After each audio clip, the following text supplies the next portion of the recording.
We begin with breaking news from Kyiv. Prime Minister Justin Trudeau has made a surprise visit to the Ukrainian capital. He spoke to media earlier alongside President Volodymyr Zelenskyy. Trudeau reiterated Canada's continued support for Ukraine, and he announced further assistance for its war effort. Canada will continue to stand with Ukraine with whatever it takes, as long as it takes. Since last year, we've committed over $8 billion in funding assistance to Ukraine, including over $1 billion in military aid.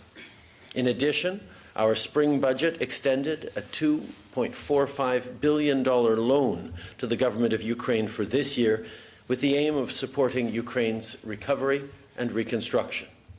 Today, I can announce that we will provide $500 million in new funding for military assistance. Trudeau also announced new sanctions, as well as funding to help rebuild that dam destroyed in an explosion earlier this week.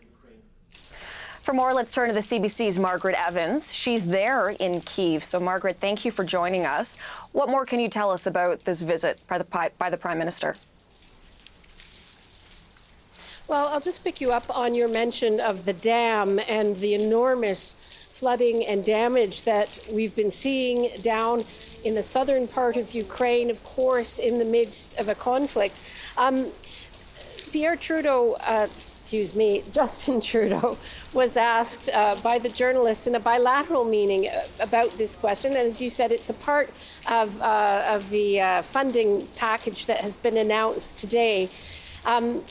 When asked about the dam and when announcing this funding, he said very clearly that the Canadian point of view position is that the country responsible for the destruction of the dam is Russia through its decision to invade Ukraine about 15 months ago now. So careful on the language, but also very specific, saying there was no doubt, I'll just read it to you, no doubt that the destruction of that dam was a direct consequence of Russia's decision to wage war on Ukraine, because, as you know, Russia has blamed the Ukrainians, saying they blew up the dam. Of course, Ukraine says that's not what happened at all. The day began here on this square, and the memorial wall just behind me, which is where the Ukrainians memorialize the defenders of Ukraine, as they call them, the people who have died in their conflict with Russia, which, for, of course, Ukrainians began back in 2014 with the annexation of Crimea. Justin Trudeau laid a wreath. He was accompanied by the Deputy Prime Minister, Chrystia Freeland, and they then toured the square here behind me, where you see some bombed-out tanks, Russian tanks from the conflict, the more recent part of the conflict, if you like, over the past 15 months. They then moved on to bilateral meetings with officials on the Ukrainian side, and there was a media availability as well between Prime Minister Trudeau and the Ukrainian President Volodymyr Zelenskyy. This visit, of course, comes at a time of extreme tenseness in the country, I guess in Europe and the rest of the world too, because we're starting to see the beginning of that counteroffensive. And President Zelenskyy, when asked about it at the press conference, did intimate that the offensive had begun, but he said, I see counteroffensive moves, I see defensive moves, I'm not going to comment on it.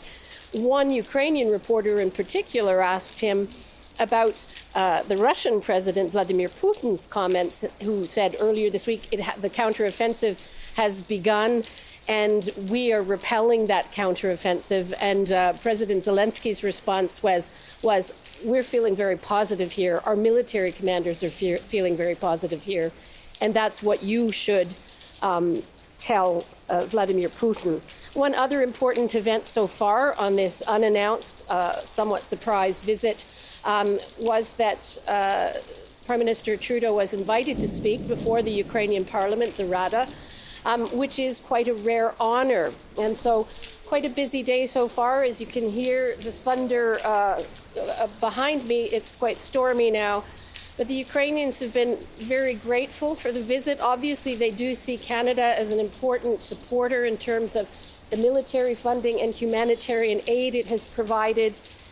And there were thanks all around, in a sense. And one more thing, in the bilateral meeting, President Zelenskyy did say to Prime Minister Trudeau, if you need any help with those wildfires in Canada, Ukraine stands ready to do what we can. Margaret, thank you for this. We do appreciate the update. The CBC's Margaret Evans for us there in Kyiv.